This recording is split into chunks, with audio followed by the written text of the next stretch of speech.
tired of traveling. The endless clatter of railways, highways, and everything in between. But as my train pulled into the station at Bellariva, I felt every bit as excited as the first day of my journey. A whole year. It felt like a lifetime. The places I'd seen, the people I'd met, of course, the forgotten treasures I'd given a new lease of life along the way. I'm a restorer by trade. Bringing our most beloved possessions back to life is what I love to do. I'd been traveling for months, working my way from one town to the next, fixing everything from family heirlooms to VCRs. Bellariva was my chance to take a break. Unfortunately, that would have to wait until after I'd unpacked.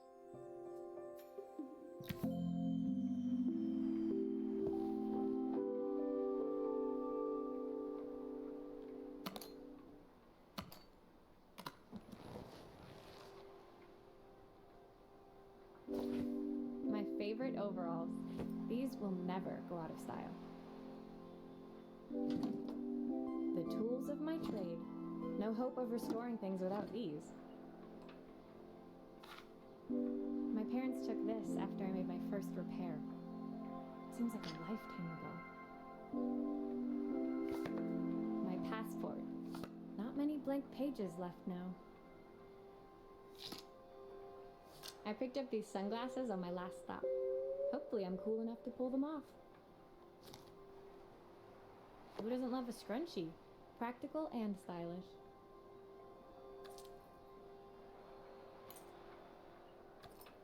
I saw a guitarist wearing these at a show once. Rock and roll repair woman, at your service. Looking forward to taking more close-ups of my fingers with this.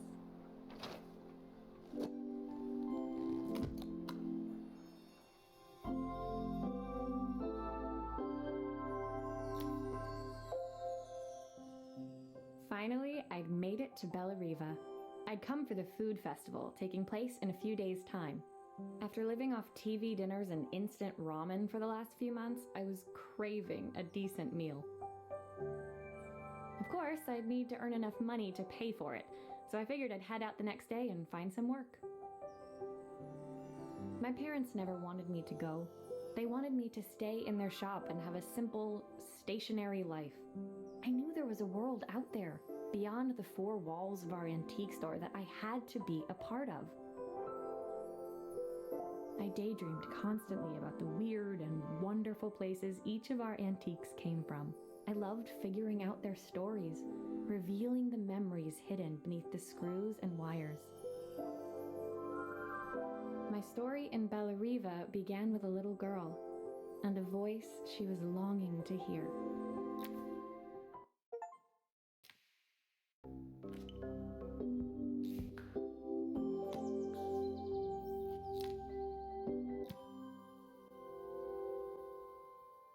It was my first morning in Bellariva, and I couldn't wait to leave my hotel and explore.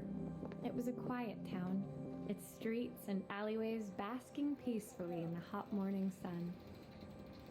In the main square, meanwhile, preparations were underway for the festival in a few days' time. As I handed out my flyers, I wondered what the people of Bellariva would need me to fix. So far, everything here seemed perfect. I was starting to worry I'd made a mistake when I felt someone tapping me on the back. Hi, I'm Izzy. Do you know how to fix things? It was a little girl, maybe 7 years old, who must have gotten hold of one of my flyers. She rummaged around in her backpack until she hauled out a battered red cassette deck.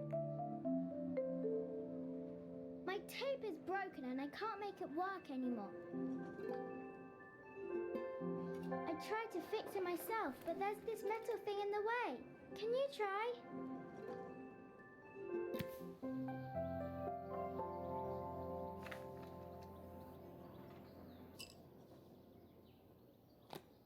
Why did you do that?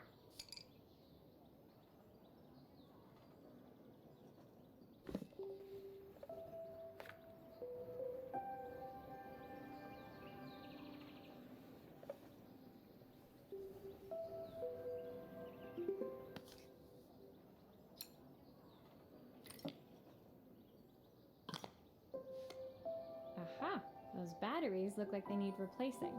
Luckily, I have some spares.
Will you dream a dream for me? If I sit by your side and hold you so tight, know that I will always love you, even though When it finished, Izzy picked up the tape deck and tucked it carefully into her backpack. Thanks, Maria. You're the best person at fixing things ever. No problem. Who was that singing? They're very good. It's my mum. She's not here anymore. Izzy trailed off. It was the kind of silence a cassette tape would never be enough to fill. When Izzy's friends called for her, she dug deep into her pockets, looking for something to pay me with. Eventually, she produced a grand total of a stick of gum, 3 mismatched buttons, and a yo-yo. I usually preferred a check, but Izzy looked so serious, I wrote out a full receipt. She seemed like a happy kid, but beneath it all, part of her life had been shattered. A part I wouldn't be able to fix.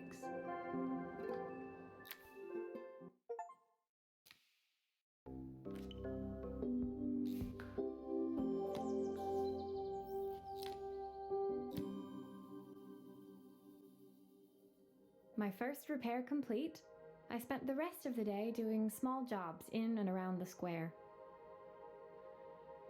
I was exhausted when I got back to my hotel and found a message asking me to make one more visit. The address led me to a quaint little house, a stone's throw from the beach. Bathed in the evening light, it looked beautiful, in spite of its flaking paintwork and chipped tiles. The front door was opened by a harried-looking man, still dressed from a long day at the office. Are you Maria? My name's Joseph. I'm Isabel's father. I'm so sorry she bothered you this morning. Please, come in. I'd like to settle up properly. On the mantelpiece, I saw the remains of a broken statue. Without thinking, I picked up a fragment. Ah, my father's statue. What's left of it, at least. Yet another way I'd have disappointed him. It survived 100 years in this family. But 5 minutes with Isabel and... Do you think you can salvage it?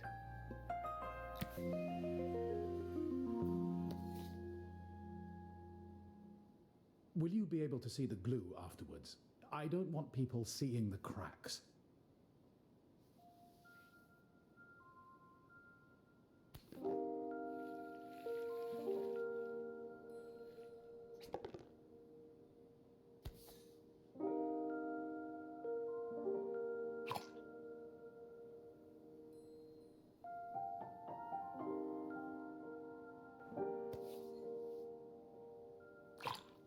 Sometimes I think my daughter should come with a warning label.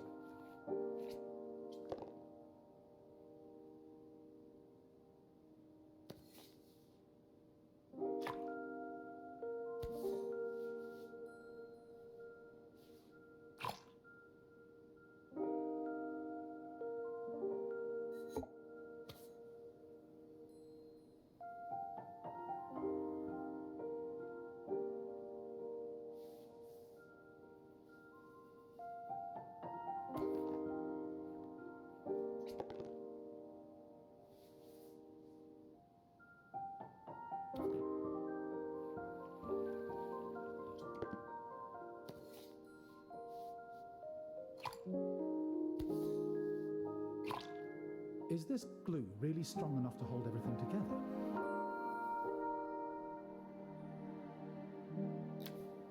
Thank you, Maria. It looks as perfect as it ever did. My father wanted me to make something of myself.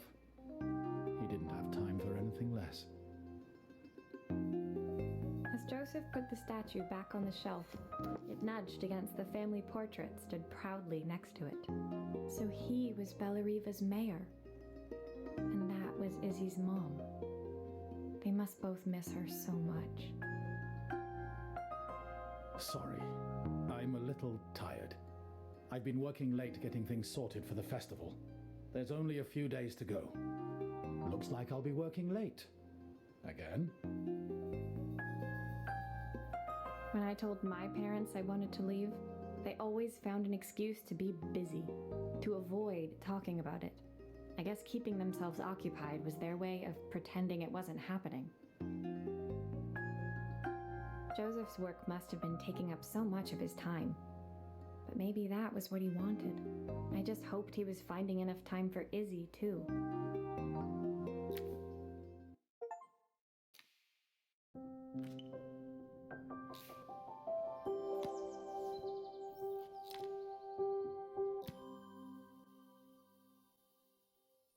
My second day in Bellariva dawned bright and clear. Another beautiful sunny morning.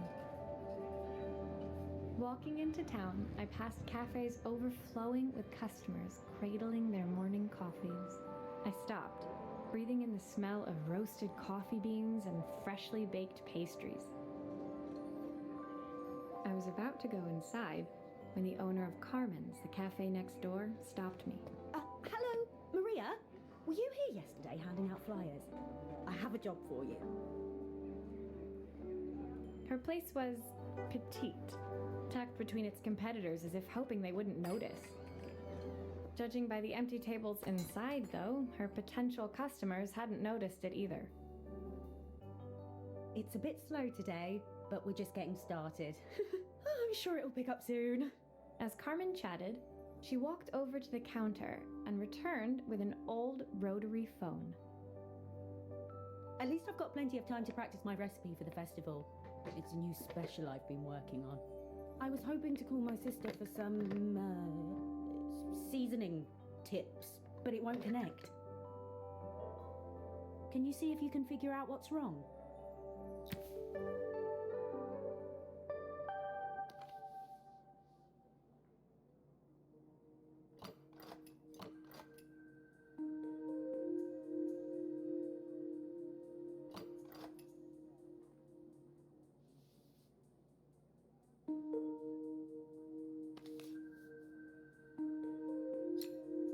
Obviously, we'd normally be much busier than this.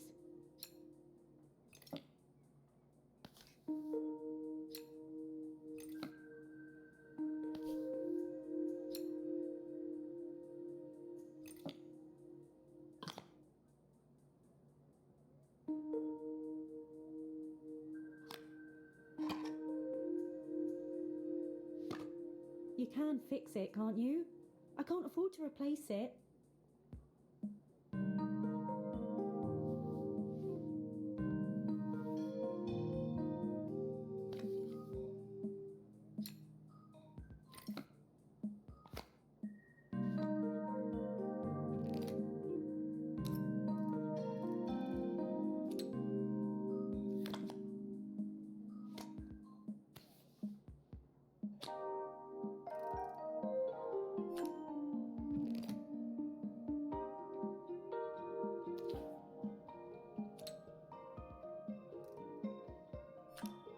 Looks like this new circuit board is all hooked up.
phone back to Carmen, she seemed almost reluctant to take it from me. So it's all working now, is it? I don't have to leave it to dry or let it cool down? Nope, it's ready to go. It'll be ringing off the hook in no time. That's if I can pay my phone bill anyway. And the rent and the suppliers. Anyway, take a seat and I'll be right with you. Your coffee's on the house.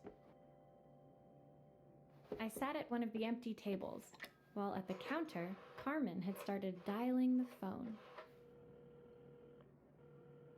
As she talked, Carmen became more and more tense. This didn't seem like a call for some cooking advice.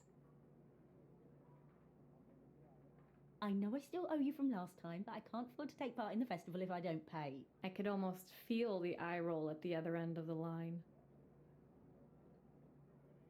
You don't need to be here though. Can't you just put the check in the post?